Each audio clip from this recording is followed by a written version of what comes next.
Oi pessoal, a aula de hoje será sobre química inorgânica. A química pode ser dividida em química orgânica e química inorgânica. A química orgânica é o estudo dos compostos químicos que são organizados em cadeias de carbono, e a química inorgânica estuda os demais compostos químicos.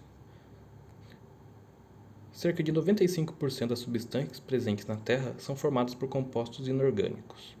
E diante dessa grande quantidade de compostos, a química inorgânica é dividida em 4 grupos principais de substâncias, por possuírem propriedades semelhantes, que são os ácidos, as bases, os sais e os óxidos. Os ácidos. Segundo a definição de Arrhenius, os ácidos em água ionizam liberando o H+ como único cátion. Ionizar quer dizer formar íons, e o cátion é o íon de carga positiva. Como identificar um ácido? Eles possuem um átomo de hidrogênio e possuem ligação covalente, que é a ligação entre não metais. Os ácidos ainda podem ser subdivididos em hidrácidos e oxiácidos. Os hidrácidos são sem oxigênio e os oxiácidos com oxigênio. Aqui temos alguns exemplos de hidrácidos, como o HCl, o HBr e o H2S. Podemos perceber uma similaridade entre eles, que são formados por o átomo de hidrogênio, a quantidade de átomos de hidrogênio e o outro elemento da molécula. Os oxiácidos têm como exemplo o H3PO4, o H2CO3, o HNO3 e o H2SO4. E também podemos perceber uma similaridade em sua estrutura. Possui inicialmente o hidrogênio, o número de átomos de hidrogênio, o outro elemento, o número de átomos do outro elemento, o átomo de oxigênio e o número de átomos de oxigênio. As bases. Segundo a definição de Arrhenius, as bases em água dissociam liberando OH- como único ânion. Dissociar quer dizer separar em íons.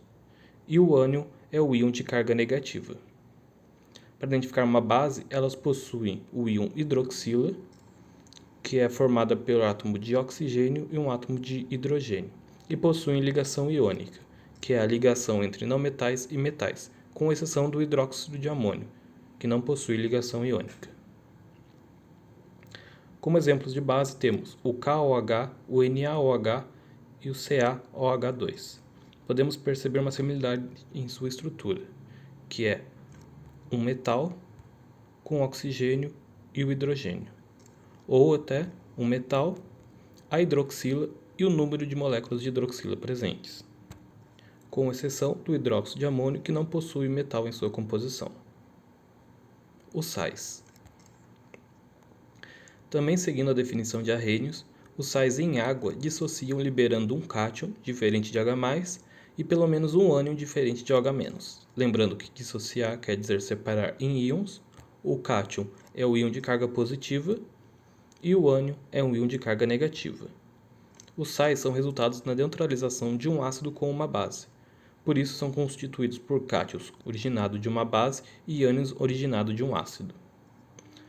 Para identificar um sal, sabemos que eles possuem íons diferentes de H+ e OH- e possuem ligação diônica, que é a ligação entre não metais e metais, com exceção dos sais de amônio. Os sais eles possuem uma estrutura de metal, número de átomos de metal, um outro elemento não metálico e o número de átomos desse outro elemento não metálico, com exceção dos sais de amônio, que eles vão ter o NH4. Os óxidos. Os óxidos são compostos binários dos quais o oxigênio é o elemento mais eletronegativo. Um composto binário é formado por apenas 2 elementos químicos. E a eletronegatividade é a capacidade de um elemento que tende a atrair elétrons. Lembrando que tem aquela escala de eletronegatividade, em que o oxigênio é o segundo elemento mais eletronegativo, perdendo apenas para o flúor. Os óxidos são resultados da queima ou oxidação. E os óxidos podem ser subdivididos em iônicos e moleculares, onde os iônicos são oxigênio ligado a um metal e os moleculares são oxigênio ligado a um não metal. Os óxidos iônicos têm um exemplo como CO2, o P2O5, que possuem a estrutura de um elemento, o número de átomos desse elemento, o oxigênio e o número de átomos de oxigênio. E os óxidos moleculares têm como exemplo o Na2O, o Al2O3 e o BaO, em que a estrutura é muito semelhante, trocando apenas o elemento por um elemento metálico.